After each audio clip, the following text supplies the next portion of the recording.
Ashton Barkley yet again found himself running through the walls of the Pokeplex, with two more animatronics close on his heels. For the first few hours it had been quiet, at least by standards kept by the location. Yes, the possessed animatronics were still roaming the halls, but many of them had fallen out of their habits to go after him, and seemed hesitant to even approach him. Barkley assumed that this was due to the events prior, as the majority of the animatronics he came into contact with that night were certain to have been on the ground floor of the foyer when he managed to outsmart not one, but two animatronics, leaving them as nothing more than piles of scrap metal. Many of them appeared scared or hesitant to even walk down the same corridors as him, but it didn't stop the odd machine from trying. If they came up behind him, they did go in for a swipe, but they'd soon stop if he even caught them trying.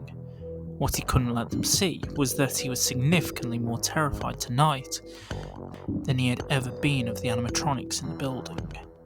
The first hours of the shift were used as he intended, going from room to room cataloguing every animatronic whether it was possessed, dying, or powered down. He wrote brief descriptions of each in a logbook, along with a location of where to find them and a priority level for removal, before taking a photo using his watch and then moving on to the next machine. All the while he was doing this, he found himself looking for the man who he had seen last night, the engineer, of whom he suspected wouldn't just leave him to continue his mission unscathed. Not with what he knew about the underbelly of the site and all of the bodies that are buried below.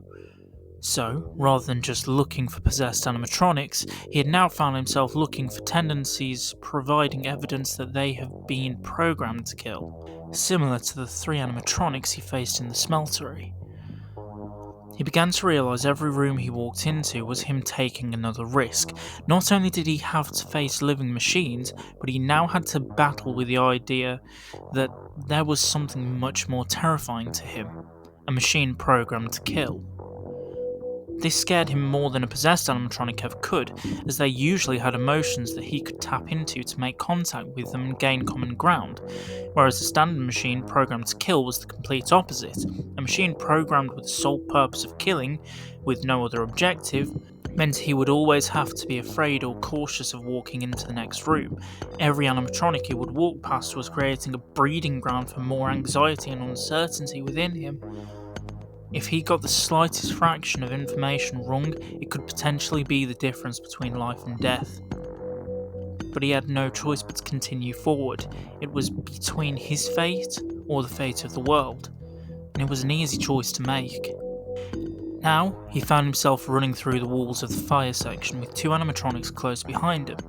Both were possessed, flame-based animatronics, but they each had their own themes attached to them.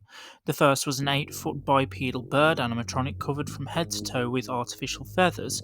It was primarily coloured red and yellow, but also had tufts of cream feathers that surrounded the collar and three longer sections that protruded from the back of the head, similar to the cockatrice's longer crest feathers. The only part of this machine's body that was not covered in these feathers was its forearms and hands, which were designed to look more like talons, painted brown with white claws at the end of each finger, that were clearly made of metal. It moved like lightning, chasing Barkley around corners as though they were a straight line, not hindered in the slightest, running in close before attempting multiple variations of kicks and swipes similar to those perfected in various forms of martial arts. It was fast, dangerous, and had a slimmer frame that cut through the air like a knife. The second of the two animatronics was a little slower, but still quicker than the machines Barkley had faced on the previous night. It was a slightly bulkier animatronic, but was shorter, standing at roughly 6 foot. Its design was clearly based on the appearance of that of a hare or a rabbit, having long ears and wider, flat feet. Primarily it was coloured white, but had sections of plating that were blue, red, and yellow. What was most strange about this machine was that it had an additional theme. Along with the animal inspiration, it loosely had the appearance of a footballer, and had a function that was meant to be for shows, but doubled as a deadly weapon. As Barkley ran, a ball of flame shot past his head, singeing the fine hairs of his cheek. He stopped for a brief second, watching as the flames lit up the darkened hallway, before erupting against the far wall, setting a curtain alight. He looked back to see a plate closing and opening on the foot of the animatronic hare. Okay, that's a new one. As the machines got closer, Barkley turned away again and shot back down the hallway, in the direction that the flames had burned. A few more balls of fire shot past him, 2 on either side of his head, and another clipping the underside of his boot. Still, he ran, eyes darting around for any sign of escape. Another attack from the bird animatronic came, a leg sweeping towards his head, missing by an inch as he ducked, and crashing into the wall, before getting wedged between splintered wooden boards.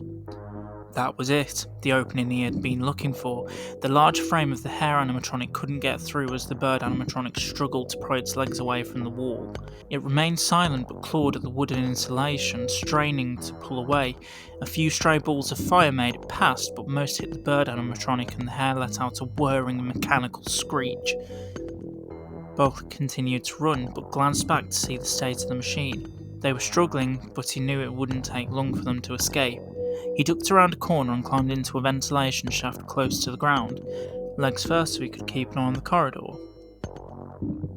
In the hallway, the hair animatronic let out another screech. It tied up the space around the other machine, then looked up at the space above its head. It turned to take a few steps back, still staring at the open space above, before running up and jumping. Plates disconnected from the bottom of the animatronic's feet, revealing springs that launched it into the air above the bird, but landed just short and landed on its legs, ripping it from the wall and from its body. The hair didn't seem to care, picking itself up and continuing to run down the hall.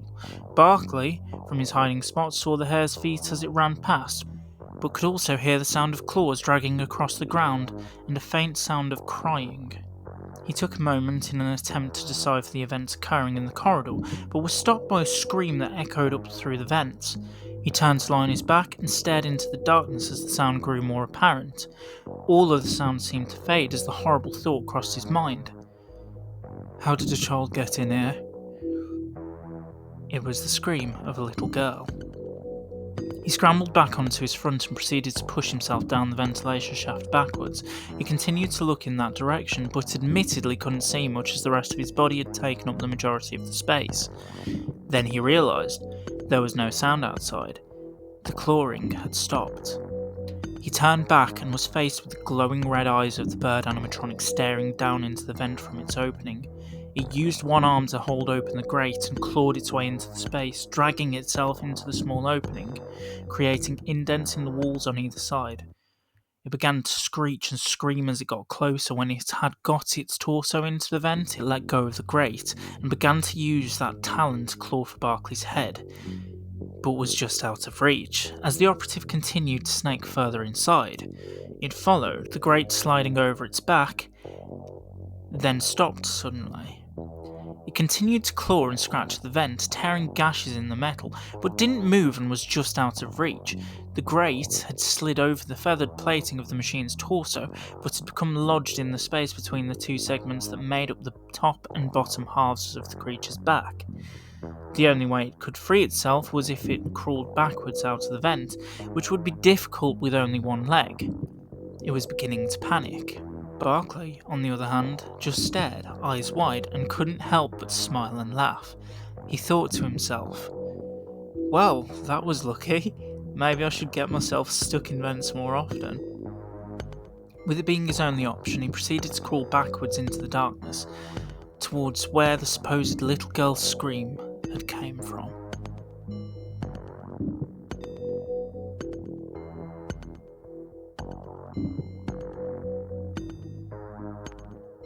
He had been crawling through the ventilation shafts for 20 minutes, desperately hoping that the little girl was okay. He was concerned but grateful to hear the screaming, because it was the only way he knew that she was still alive. He used his watch as a source of light while he was traversing through the vents, and managed to turn around at a point where 4 vents crossed. He was almost certain that he was now in the space between the floors of the ground floor and the ceiling of the basement, potentially crawling underneath numerous animatronics, but hadn't yet seen an opening that was clear enough for him to escape through. He continued, only focusing on the space in front of him, and the screams, desperate to get to her sooner rather than later. He had to turn back a few times due to dead ends, but was luckily able to work out where he had gone wrong. It was a horrible thing to think about, but the screams were beginning to grow louder, meaning he was getting closer to her. Unfortunately for him, The screams were also blocking out the sounds of something crawling in the vents around him. The screaming died down for a moment, and Barkley took a moment to listen to his surroundings. He heard the scampering of feet tapping against metal and waited to see if the sound stopped. It didn't, as something seemed to now be running in his direction. Barkley winced, praying it wasn't an animatronic, when a grey blur came running past him. A rat. He sniggered, allowing himself to feel the relief as the rat continued down the tunnel. He raised his watch to eye level, camera pointing in its direction, and for a moment the space was a little darker. He was going to laugh about this later and wanted to get a photo. The shutter of the camera clicked and the flash of blue light lit up the walls, floor, and the yellow and blue body of an animatronic spider writhing and scrambling up ahead. He watched as the machine picked the rat up in its mouth and chewed it until it became a bloody pulp. It mimicked the motion of swallowing, slightly raising its head and allowing the motion to flow through its body, before the mass fell to the ground from an opening where the head and body connected. It was smaller than the other animatronics he had seen, but it still scraped its clawed feet across the metal, making indentations as it stalked closer. The scraping was deathly, but Barkley couldn't look away. He kept his eyes locked on the monstrosity, even as it walked towards him. Its body was rusted in places, and it had a dark brown, almost black ooze leaking from its mouth. It was missing 2 of its 6 eyes, and was scuffed up in multiple areas. Barkley slowly pushed himself back, but kept an eye on it nonetheless. The steel hurt as his stomach pressed against it and his body began to tense in fear. In that moment he saw no way out, and the thought of death had begun to well up inside him. His saving grace was when the little girl's screams began to break through the sounds of the animatronic, and he again knew that he could save her. Where there was fear, there was now determination. This machine wasn't attacking right out, but when he had seen it first it was scrambling, almost panicked.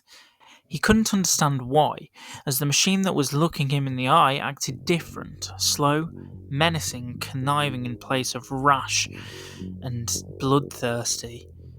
A thought crossed his mind. The flash of the camera might have had something to do with the erratic behaviour. He realised the machine would have been using a form of night vision to make its way through the vents, meaning it could see in the dark where Barkley couldn't. But it also meant that any excess light would damage the machine and its ability to see. He worked out that when the camera flashed, it had momentarily blinded the animatronic, causing it to scramble in a panic. Which is when he decided to raise the camera to eye level again.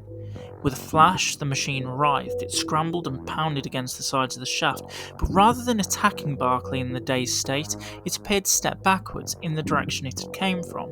It lifted its 2 front claws in an attempt to cover its eyes as the second and third flash lit up the space. Barkley was fascinated but had no time to waste, and continued to press his watch until the spider turned and ran into the darkness. The machine was clearly not out of order, but with how quickly it had escaped, it definitely had no intention of attacking him again anytime soon. Barkley was learning so much more about animatronics here than he had ever thought he would. He pulled the notebook and pen from his trouser pocket and began to write down his findings, but aimed to continue as quickly as he could, still giving his mind a second to ponder the thought of making this building a permanent site for the agency. The thought remained, but he had to find the little girl.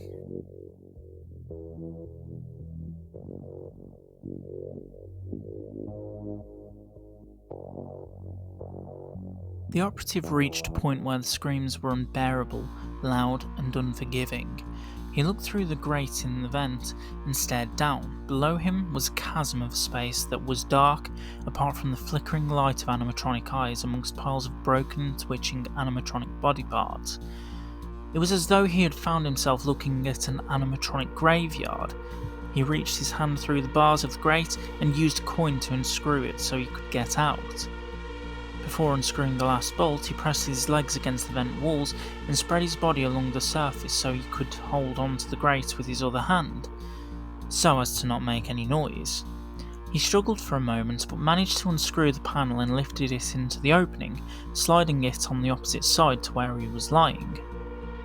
Once the grate was open, he leaned out, head hanging there as he scanned for any sign of working animatronics or a little girl amongst the piles of scrap and refuse.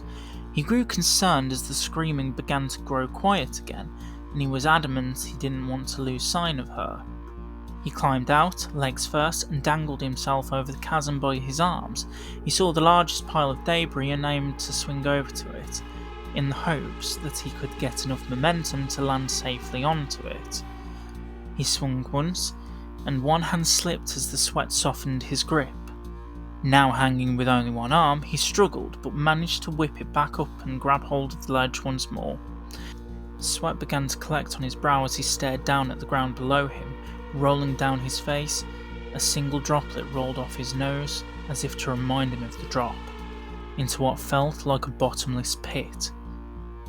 He took a long breath in, looked back up, tightened his grip, and swung once more. 1, 2, and 3! Time seemed to stop momentarily as his hands left the cold steel. He landed on a pile with a crash, feet first, but let out an adrenaline-fueled laugh and breathed a sigh of relief. He leaned into the metal, heart pounding rapidly against his chest and breathing heavily, when the surface seemed to start moving. Barkley's landing had dislodged the scrap underneath him, and parts had begun to slip out of place, rolling down to the ground. He scrambled and clawed for anything solid in the pile when he wrapped his hands around what appeared to be a leg. The pieces of scrap that fell to the ground landed with a clatter which seemed to echo forever in the open space. He winced and looked out, praying that nothing had heard the noise, but he slowly opened his eyes to see nothing had appeared. The child's screaming had come to a complete halt, and concern began to rise in Barkley's mind again. He looked around frantically for any sign of the child, for any torn fabric, a lost shoe, or anything fresh that might have been lying amongst the rust and mildew, which was when he saw a teddy bear lying on the ground. He climbed down as quickly, but as gently as he could, not wanting to dislodge any more scrap. He grabbed hold of the most sturdy elements he could find, slipping a few times but regaining his balance. When he was close to the bottom, he let go and slipped on a sheet of steel, but landed on his feet and skidded down to the ground. Wet footsteps slapped against the solid ground when he reached the bottom, but when he had regained his balance, he walked towards the teddy.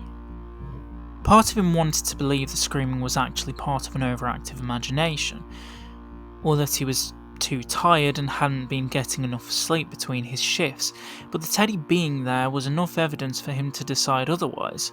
It was a clean, brown teddy with a black top hat and bow tie. It was relatively clean, apart from the smudge of mildew that had been smeared on it when it was supposedly dropped. Compared to the space around him, this toy looked fresh, and the mildew it had landed in was dense. He looked at it, trying to find a name or anything, but found nothing. He stared out into the space again, eyes darting, looking for an exit, when he saw something moving in the distance, something that was too far away to make out. Barkley was hopeful and ran over to the silhouette of whatever it was. He began shouting in its direction, "Wait there, I'm on my way, please don't go anywhere." He began to run full pelt, feet slapping against the ground, splashing water up his legs and shirt. As he rubbed water from his eyes and he screamed again, "Come here, it's okay, look, I've got your teddy, let's get you out of here." He began to cry. He had found her, or so he thought. When he got closer, he saw a red streak run away into the shadows. It was what he was following, but it seemed to be running away from him. He rubbed his eyes once more, rubbing away the tears and calming himself, and began to wonder why whatever it was running. It could have still been the child, but it was moving away from him. He stood, dumbfounded, when the clatter of metal drew away his gaze. Suddenly, a pile of scrap close to where the silhouette was began to collapse, falling to the ground.